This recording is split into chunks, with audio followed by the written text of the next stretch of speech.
Hi friends, welcome to another exciting episode of Evolve with Titans, where I converse with the best of the minds from various industries and try to decipher their secrets for success. Today, we have a very interesting titan with us. There are music concerts where singers perform and the audience listen, but this is a different kind of concert. Here, the audience get to perform along with the performers. That is Motta Maadi music for you.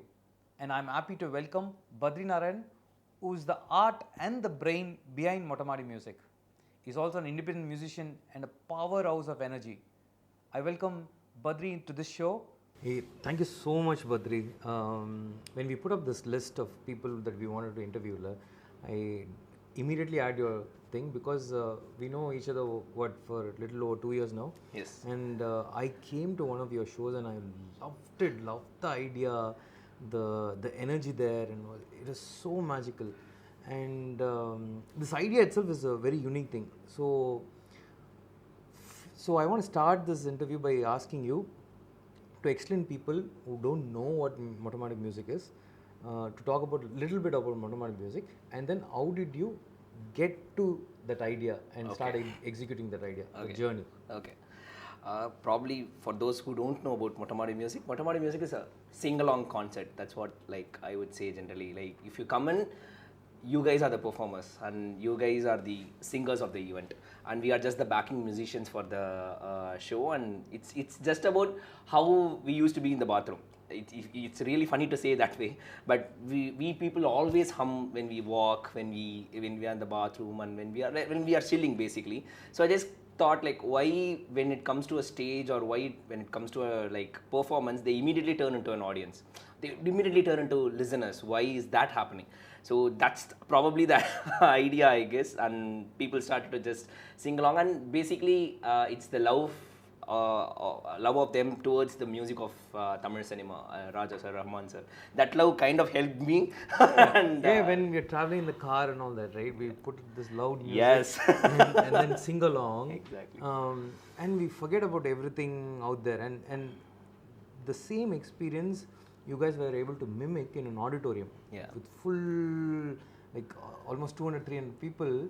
Yeah. It was just amazing. Yes. And we forgot about everything. We didn't care how our voice was, and everything, right? So it is just amazing. So how did this idea came into, what was the birth of this idea? How did this come along? So it's like a flashback moment. Probably I started my career as a non-musician till probably 2012. I didn't know about music. I'm not a learned person. And what did you study in college?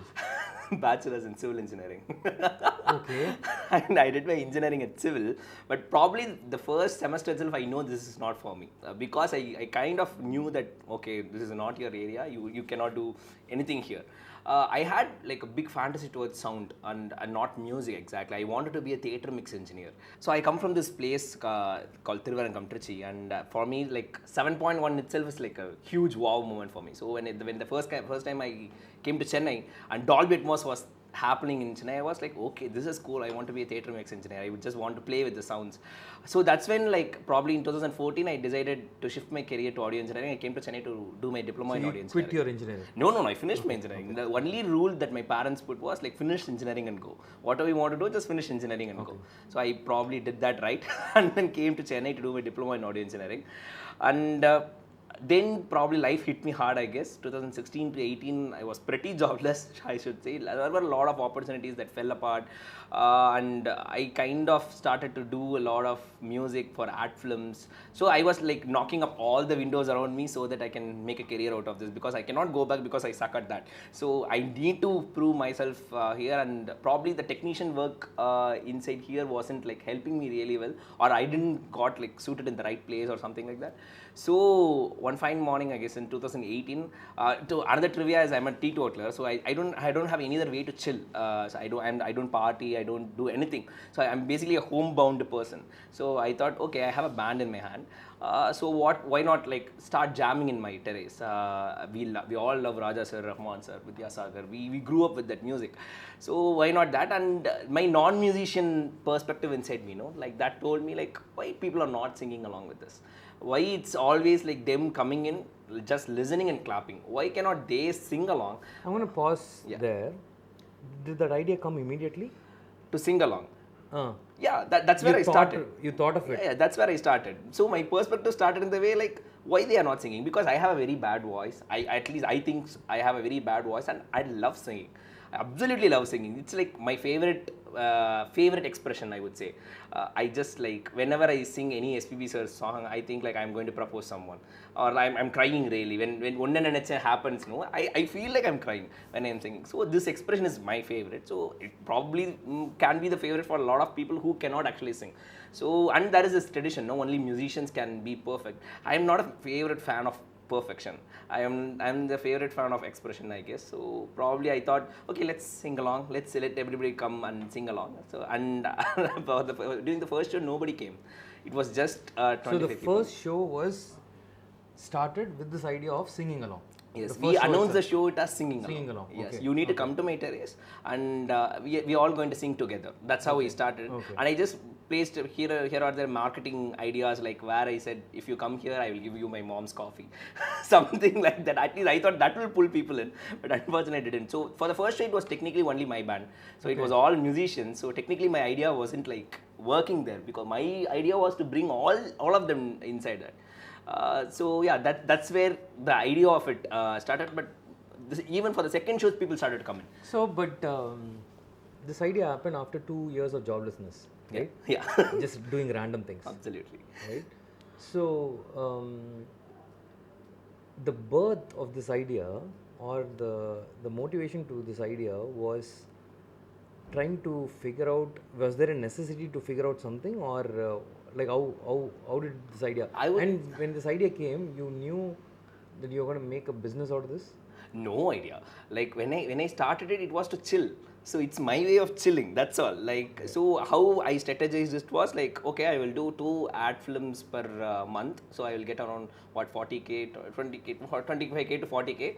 So for one Motta Maadi session, the expenditure will be around 7,000 to 8,000 rupees for electricity, food, snacks, everything else. So I thought, okay, once in 1.5 months, we are going to do this. So this was purely started as a hobby. Entertainment, absolute entertainment. I just wanted. I love hosting people. I love when people come to my home. I love.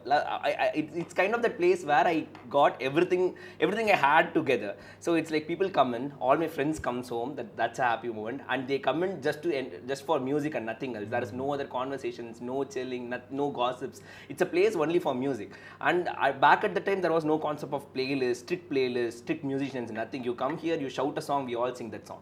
So it was that wild free, I would say. I would say. So there was no business motive and all. So when did that happen? When did this eureka moment of, was it a eureka moment that should I can make a business out of this? I can make a living out of this. Probably 1 year later. 1 year after 1 year. 1 year. I was doing it in my Motta Maadi for 1.5 years till April of 2000. I started on January 27, 2018 till April of 2019. It was still happening in my Motta Maadi. For April session, I thought like so March session got really famous. So April session, I was expecting around 600 people to come to Motta Maadi. 1,400 people came to Motta Maadi. So that's when I thought, okay, that's when what happened that day was, it was 1 week before the elections. So police came into the show and they were like, okay, you guys are doing something strange or something, and we shut down the show. And I thought that was the end of Motta Maadi music. And probably at that moment, it was another idea was coming inside my head, saying like, what is that one place where audience have always been audience? Okay, we have like this is the place where it's a Motta Maadi, like anybody can come and sing. So what's that one place where non-musicians always felt that they were always audience? So I immediately thought auditorium. So when auditorium perspective came in, it got to become business perspective, because there were expenditures involved. Until then, it was just my home, so I didn't care about the expenditures. So but when bigger expenditures comes in, I think that's where the business motive came in, I guess. Even then, I wouldn't call like an eureka moment. It was like matching the necessity. Nothing more than that. And it happened organically. Organically, yeah. And during this period, were you working full time somewhere or doing ads or something? Just full time music. Okay. I used to do like documentaries, scoring for documentaries, sound design for documentaries, and I used to do a lot of ad films. Main revenue came from ad films, jingles majorly, and probably I was working for a lot of YouTube channels as recording engineer. So something like that. I was everywhere. So I am particularly, For people who are sitting in front of the computers and watching this, Badhri, there are thousands of people who are in this phase where they are figuring out what, right? They are figuring out, right? Like what is that they are passionate about? What do they want to do in life? What is that something that will wake them up every day morning, right? Luckily, you, me, we bumped into this accidentally or through doing so many things, right? Can you put a with your own experience, right, in your own journey, can you put a math towards it? Hey, I did these things and then bumped into this accidentally. Okay. Can you put it, or you? I can put it probably in a way where it's like, one thing I was very sure was you cannot stop at a point here. You cannot just kick one window here. When you do that, you're going to fail miserably. You need to keep the machine running in a lot of it. It's like say for example, Mavu machine irukku. We cannot simply do Arsimav in it. For the machine to run very good, you got to do a lot of things for the machine to run good. So that's one thing I will definitely suggest. When you try to get into this industry, you cannot have one particular aim. You can have a particular aim to hit it, but it cannot be the only thing you are running towards. You just got to keep on collecting all the coins, whatever coming in your way, and in that way probably the math starts there. When you work in like branches of the same industry, I'm categorizing this as probably sound industry or the music industry. What happens is your contacts build across, and you never know who is going to go where. And when that happens, say probably I worked for an ad jingle, and he might become a director tomorrow, and he might like my jingle that day, and he might call me there.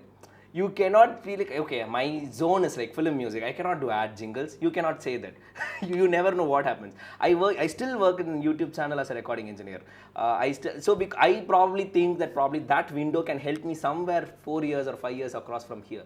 So one very very important thing I would say is keep on kicking all the windows around you. It's like I cannot go civil engineering now. I'm not going to do that. So what I'm saying is like around your own, you cannot shy away from a lot of things. You cannot say that this is not mine. Just go try it out. That is the first rule of this math, of you to start somewhere. And second thing is like probably one thing many people miss it is the consistency. They want to yield the results immediately. With respect to Motta Maadi, I didn't have the mindset because it was not my business perspective at all. So for me, I want to have fun. So even in that fun, I kind of decided it's going to be every 1.5 months. I never missed that 1.5 months. So that consistency helped me. That consistency helped me in such a way that it became very organic. Like if you come to my show on like one Motta Maadi session, you'll probably bring your friend the next session. So it's for me, it's like 1 + 1. It's okay. Last session it was 20 people, now it's 40 people. Now it's a gain for me. I didn't earn anything during that course of 1.5 years, but I always say I earned people, and they are now running the business for me. So that is what the consistency gives you. Probably grit, determination is all philosophical according to me, but what practically on ground, building that community. Exactly, on ground what you can do is like consistently do something to bring people together. That's all you need to do. And when you bring those people, no, you're actually bringing in an army, not just the people. Exactly. Because they believe in your idea. Exactly. They love the idea. They want to be part of it, right? So you're already bringing in an army of True. champions for you. True. And for with respect to math, no, so it's not addition. Once people come in, it becomes multiplication. So you went from exactly. So when it's 20, it was never 22. It became 40. The 40 became 80. So it was always, so probably just because you mentioned math, I'm putting it all across that way. So it kind of like the consistency is the second part. That is what made this successful, because when you were ready for the first show, right, you had people already buying the tickets. Yes. And all your shows are like sold out in like minutes, right? Yeah. That is because you already built a community. Exactly. It was organic.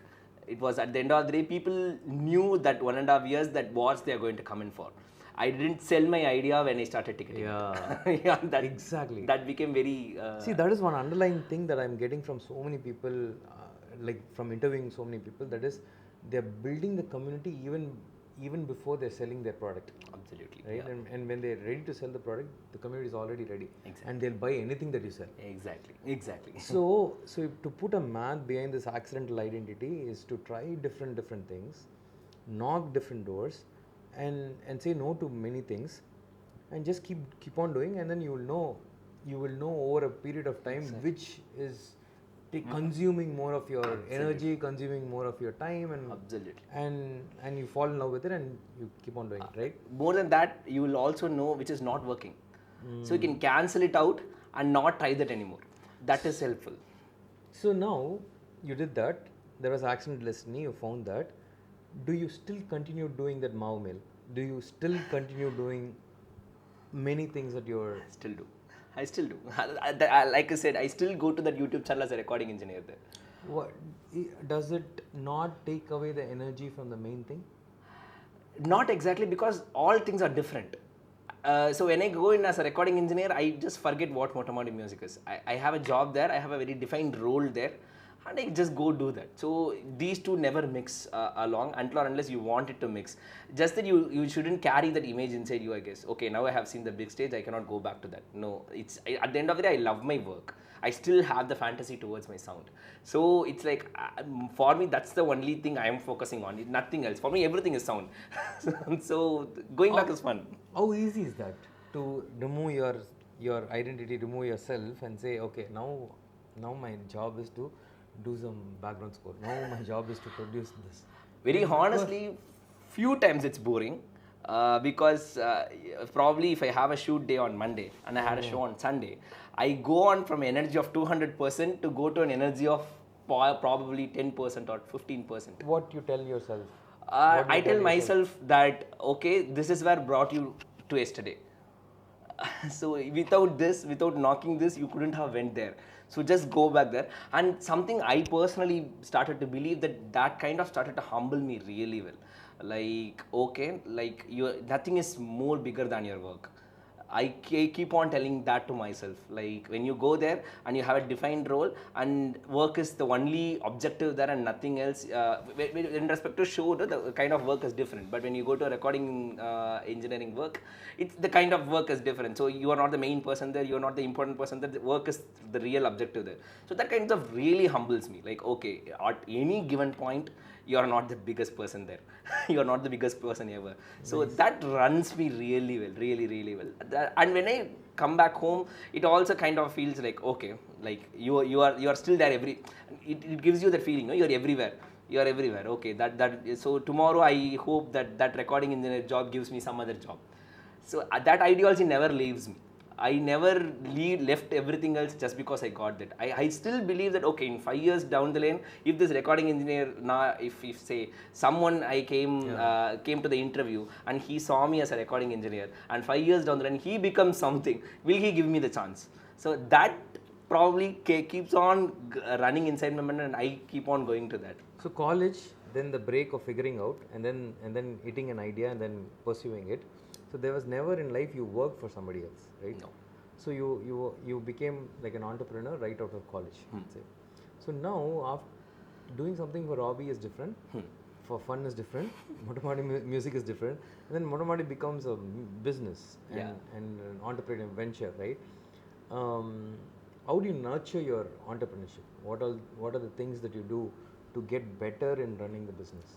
Because nobody taught you, schools didn't teach you. Parents couldn't have taught you. So, how do you nurture it? Probably it was all trial and error for me. My kind of looking at things when it started to become like in the business perspective, it was like trial and error. So if 2019 Badhri is talking right now, he wouldn't care about what branding is, what marketing is, how the image of Motta Maadi music should go to someone. I wouldn't have cared. Like, I would be still that guy who would say like, okay, let's all sing together. But probably like that's not sufficient for a brand to get like built over something. That's definitely not. Yeah, I agree, you're passionate about it, but there are like certain rules for this to go bigger. So that is like, so generally when people say cliche, I would say cliche is something became very famous because it was very successful. So for a brand to build, I need to go through some of the cliche stuff that what everybody else does. But one thing I felt was like trial and error is the only thing I have. And I kind of brave enough to do a lot of things. Like I'm very easily the kind of person who asks sorry. I was like, okay, I made a mistake. I agree. I'll go do it again. So for me, that's my first lesson on entrepreneurship, I guess. I am very readily to go back. Accept the mistakes. Back and forth was very easy for me. And probably the crux of it is still, I think I keep the crux of Motta Maadi still in Motta Maadi. Though the idea have went to auditorium, I still keep it in a way where like it's very accessible to people. It's always conversational towards people, and every time when I think about taking a playlist, I always think from the people's front. So that is another lesson I consider myself happened through this trial and error method, and probably still I'm doing. Like I make a lot of mistakes even now, like whenever I decide a show, where to start, how to design a tour, and so I'll rephrase that question. Now thinking about the 2019 Badhri, can you tell that Badhri, oh my god Badhri, if only you had known this earlier, right? What are the things? டே இது மட்டும் படிச்சிருக்கணும்டா நீ, இது மட்டும் செஞ்சிருக்கணும்டா நீ, அந்த மாதிரி. Probably first thing I would say, how like designing of a show, designing of a tour. It was like random, like okay, let's perform next week. Let's perform next week. No, it doesn't work that way. So it works in Chennai, but it won't work in Coimbatore. Coimbatore people need a heads up. Like okay, this is where I am coming from. This is what we are. You need to come to my show. So probably that front is definitely I need to work on even now. To 2019 Badhri, I would say okay, plan it first, schedule it first. You cannot take people's time for granted. You cannot just because you are a performer, you cannot simply say that okay, come this day, come this time. No. Give them time. Give them 14 days time. At least 2 weeks prior time for them to make plans. You are not their first priority. It was that performers Timur, I would say, that became polished well right now, saying like to respect everybody's time right now. So one thing I would say, like as important as your time is, like everybody's time are important. Like they want to get entertained. There is no doubt about it. But respect them. Respect them. Respect their time. So another important thing that I want to learn from you, Badhri, is building a team.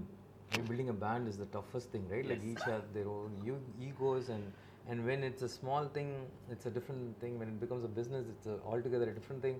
And then here in the office, if there are some emotional bad days, we can deal with it. Okay, take off and come tomorrow, right? But in the performance, you cannot do it.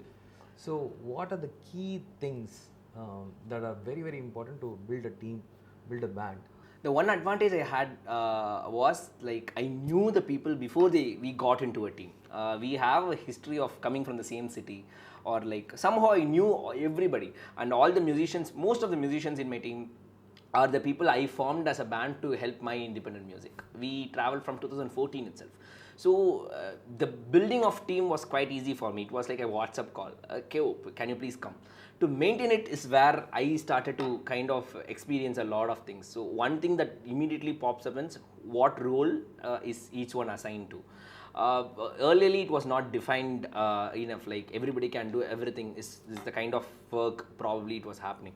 So once it got changed to the auditorium, I got to give them defined roles on what need to be done, and there were defined roles. Like until in Motta Maadi, it was like anybody can come in. So there wasn't necessity for an infra team. So we kind of sat down, and me probably 2 or 3 other members from Motta Maadi Music, we sat down and we started to split teams. What's the photography team, what's the videography team, what's the branding team, and what's the infra team. These are the 4 main teams we split, other than the musicians I mean, and we started to give them roles on what you need to do. And now the problem comes on who gets the better role and who doesn't. Yeah, that's the problem, right? Because so far you have built a culture where everybody does everything, right? Then suddenly you're saying, hey, you only have to do this. Yeah. You only have to do this. then obviously I think I never used the word only. I gave them the role, and they kind of understood, I guess, because till now I don't know I have assigned someone only this. Okay. For example, my photographer also does the house music. I never stopped them from doing whatever they wanted to know, but what I particularly want is like, this is the work I am giving to you, please finish that. That's the front I am coming from always. And the one thing that I felt was with my case, when I built this team, I built it very personally. Even now, every conversation with every team member right now is very personal. I never put it as an announcement anywhere. So whenever there is a work needs to be done, or whenever there is an appreciation, or whenever there needs to be a little correction here and there, it always comes from me. So I kind of, even now probably including the volunteers, probably now the team is 45 people or something, and I still go talk to 45 people individually. So is it a team of friends? Is it a team of family, or is it a team of Majorly team of friends. Majorly team of friends. That is like not family, because it was all like the school friends, football friends, all came and together. you see that is working? Absolutely working. But the advantage I have is like not most of them are full-time musicians. Most of them are working musicians. So we have a compatibility in such a way that I never accept a show which is on a weekday. I consider it for them. I want to go only with this team is my consideration. And likewise, they always give me the dates on Saturday and Sunday, though they have family plans. It became a very compatible thing. We kind of understood where I am coming from, where they are coming from. Again, as I said, it was very personal. It was very easy for me to go and tell them, "Day machang, pare na Wednesday show utte, enakku Saturday vaya." It was very easy for me. It was not in the professional front. Probably that is even helping right now. Even now, it's like whenever I design the show, I never design it on a weekday. Only probably corporate shows are like something like that.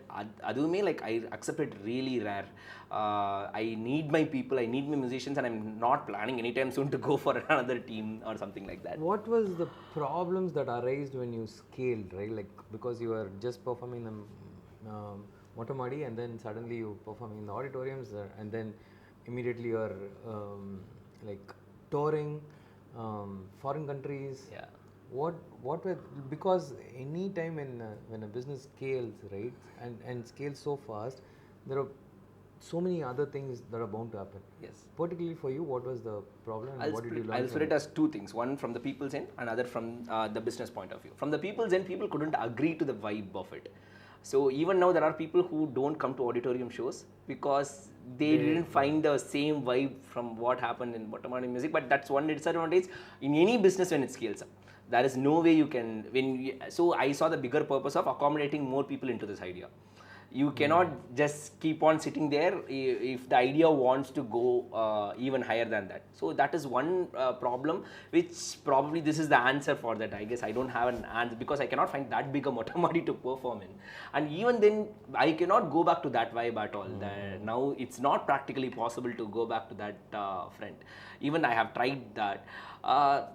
When it come to the business perspective of it, everything was new for us.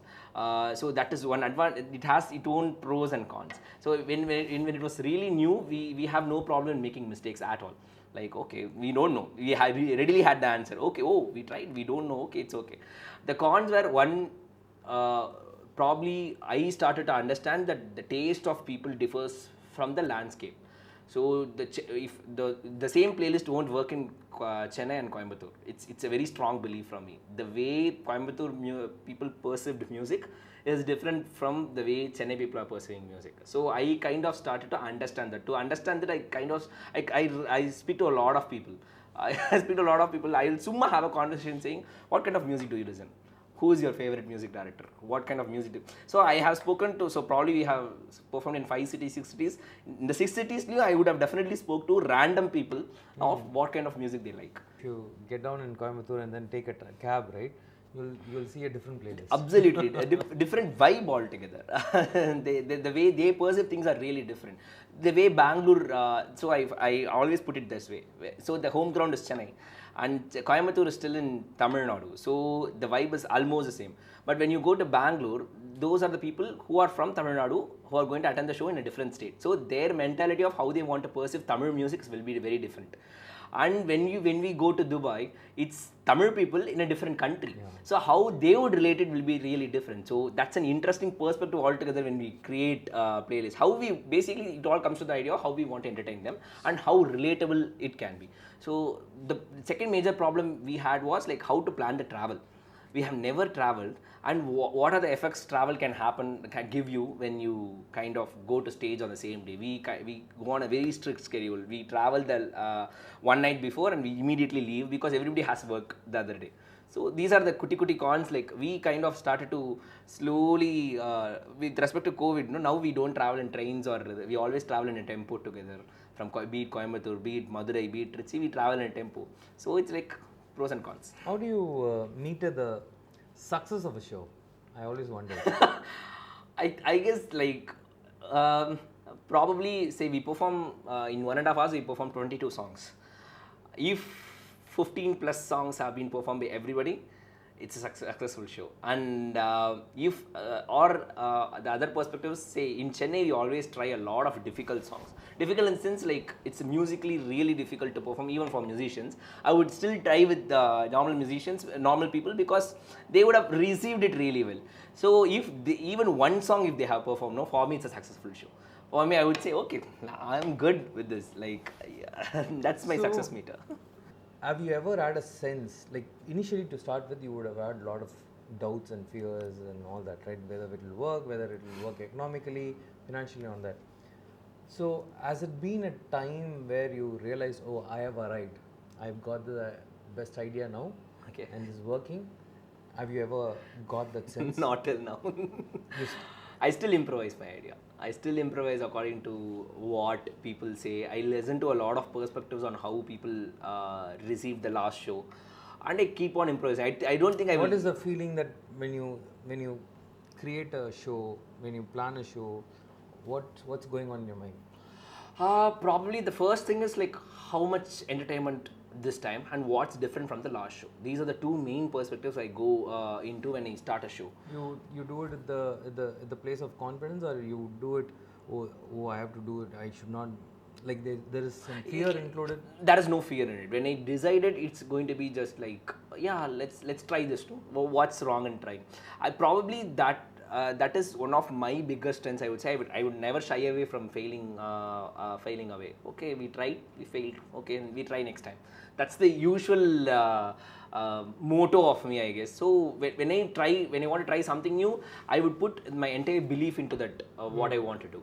I never get that idea of how this will be perceived, or how this will probably. I should never take people's mind for granted.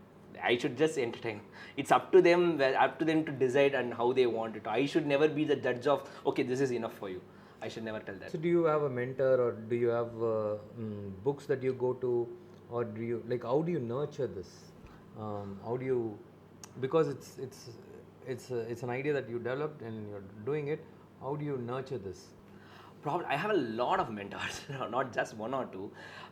Each people would have like given me something or the other in a way. It's not like one philosophy I get stuck into, or like one philosophy I strongly believe into. Do you do that mentorship thing planned, or it's just meeting a lot of people and getting ideas? It was always meeting a lot of people. It was never a planned thing at all. So you don't have like, oh, I have 3 mentors who. No, nothing like that. So for me, I cannot like say point out to one person and say he's the mentor, he's everything for me. Probably it started from my mother on how she saw Motta Maadi music and how her perspective is. Probably I can consider my mom's perspective more because she was a non-musician. So my learning started there, like how she what songs she might want to perform, what's the how much they remember the lyrics. Everything became very important, and they give an idea which probably they wouldn't have told you in a very business perspective. But when you put it into the mix, you'll clearly know that, oh, this is where they are coming from. At the end of the day, you're going to give it to them, and you get an idea from them itself. So that's a bigger advantage of. So probably I have a lot of leisure time. I would say that is another bigger motivation for me. I read a lot of books in my leisure time. Yeah, tell us your favorite books. Some of your favorite books. I read most of my readings. Favorite genres fall under history and politics. I'm not a great fan of fiction. For someone who's a creative songwriter, it's very bad. But I never fell into that fiction. Yeah, I don't read fiction. Okay, great. So. I started reading very late. I am reading Maabarum Tamil Kanavu by Mr. Annadurai, Aringar Annadurai. It's like a collective of a lot of things he wrote, and many people wrote about him.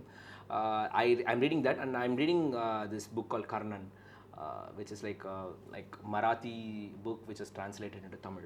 These are the 2 books I'm reading right now. So it's like it's technically not for like anything related to Motta Maadi music. So probably when I start to read a lot, I am slowly But a figuring book out myself. that you think everybody should read. From the emotional point of view, I would say Kite Runner. The Kite Runner from Khaled Hosseini is one of my favorite books because that's a book that which made me cry. I never thought I am the kind of person who will fall for words. I never thought I am the kind of person who will fall for like emotions which was expressed through a book. And I cried like a child when I read the last chapter. So probably everybody should read The Kite Runner. And the interesting trivia is that's the first book I read. அதுக்கு முன்னாடிலாம் it's a lot of like books, like I read a lot of குட்டி கதைஸ் in like Ananda Vikatan, Kumudam. I come from very என்ன சொல்றது, from a background where I am not very proficient in English, so my reading is always towards Also, we Tamil. were not taught to read, no? Like we didn't have habits of reading habits. I never read. What's your favorite book, if I can ask? So mine is all non-fiction. Absolutely. Right? Okay. I love reading self-help books and I love reading management books. The latest favorite is Stoic, the Daily Stoic Okay. by Ryan Holiday. Okay. So I've been reading non-fiction and self-help books for the last 5-6 years. So this book is basically a consolidation of all these books put together. Oh wow. So it's like 366 meditations for your life, right? Look, so 360 days, every day one page you read, just one page. That's all. It will tell you one nice thing. So it's a philosophy called Stoicism from Greek. So it talks about one thing about a day. So you just read and think about and have a retrospection of. I can relate to it because I probably after the pandemic started, my interest towards poetry become very huge. So I read a poetry every day. Every day I read a poetry. I started, probably the interest started with reading a lot of Rumi, I guess. Rumi in Tamil, of course. Rumi, I guess. And now I'm a huge fan of Namuthukumar. I am like collecting like treasures of Namuthukumar's poetry, and I'm falling in love with Namuthukumar again and again and again. Every time I read Namuthukumar, that is like small inch of tears. So does that habit connect with anything else? Any other growth in your life that you do? I write a lot. So I kind of started to imitate how Namuthukumar would have written something. So I think that impacts me a lot. When I write, I became very creative is what I believe in. Because you are kind of literally writing your mind. I used to be a diary holder. I used to be that. I'm a lot of a like writing person. So when I started reading poetry, it kind of made me realize to write more. And when I write more, I kind of make a lot of songs. I think it's like a chain that is happening inside my head. And the another curious thing that's happening is I'm learning a lot of Tamil words. When I start to read a lot of, especially with respect to Namuthukumar, when I start reading, and other poetry I read a lot is Perumal Murugan. So these two are my favorite people. So both of them use a lot of words which are very landscape oriented. So when you go read about the slang, when you go read about those words, like you get to read a lot of history. So it's like completing a chain for me completely. Any other exercises that you do on a regular basis that helps you in your creative process? I sleep a lot. Nowadays, I used to be a night owl. Now I'm slowly realizing how important sleep is to And be that is really helping you. creative. That's really helping me. How many hours do you sleep? Now it's like 6 hours, 6 to 7 hours of very good sleep. This is huge for me. This is huge for me because I am the kind of person who used to sleep 1 hour a day. Because when I started my career, I wasn't a musician. So that my schedule was, this is like strictly unhealthy. Don't follow this at all. So I came to Chennai in 2014. I need to do audio engineering and music. I got to learn a lot of things in music also. So my schedule was I wake up at 7:30. I just get ready, and by 8:30 I go to my college. I'll be in the studio for probably till 7:30 in the night, and then I come back home, freshen up, eat dinner, sit in my studio at 9:30. Work till 5:30, sleep 7:30 I will wake up. This was my schedule for probably 3 years. So how important does all this discipline like sleeping, reading books and all these things? If you start doing that in like a process, I think you will slowly start to fall in love with all of that. I now love my sleep, and I now love reading books. It's like Have you read the Atomic Habits? No. James. So it's a book which tells exactly the same thing. Oh, You put things in a schedule and keep following it, and then you fall in love. Okay. Or you just fall in love, so you will do it. okay. I think that kind of, it's like I always tell people that it's my time. One of the very important things everybody should get hold to is my time. Even if you're going to just sit and stare at the wall, it's still your time. Nobody can come in and say, okay, நீ சும்மா தானே இருக்க, come along with me. No, this is my சும்மா time. Just get used to the fact that I'm. So when you have schedules like that, this me time gets stronger and stronger. Okay, this is the time I'm going to read books. It can be any 1 hour. I'm not going to say, okay, 9 to 10 is my book reading time. Nothing like that. I'm going to read 1 hour of books. So now I can understand you're still running the Mao Mill. Yeah, I'm still running the Marvel. So what's the future of Motta Maadi music? What's in store? One, I want to try different formats of entertainment. Like I want to keep hold of singing along very intact, but what are the different ways to make them sing along? So what are the different kinds of musicians I can bring in? What are the different kind of music textures I can come in? What are the complications that a normal person would think in a way where like, okay, I cannot perform with these people. I want to bring those people to Motta Maadi so that everybody can perform with them. So I want to really build that bridge really strong, where there is like everybody loves music. That should be the only common ideology that should exist. Other than that, okay, the rest of the things are very technicalities, right? Like, okay, you practice for 8 hours, so you have mastered the skill. Other than I am that kind of, I told you already, I am the kind of believer who thinks like if you are really good at math, because you have did math for like 8 years or 9 years or over the course. Like similarly, the music is not something that's like God given or something. So like you that. strongly believe in that? Very strongly believe in that. Like say if someone is like stronger in physics, I respect them. At the similar way, if I read like how I read physics, if I can read music, I'm going to be as good as them.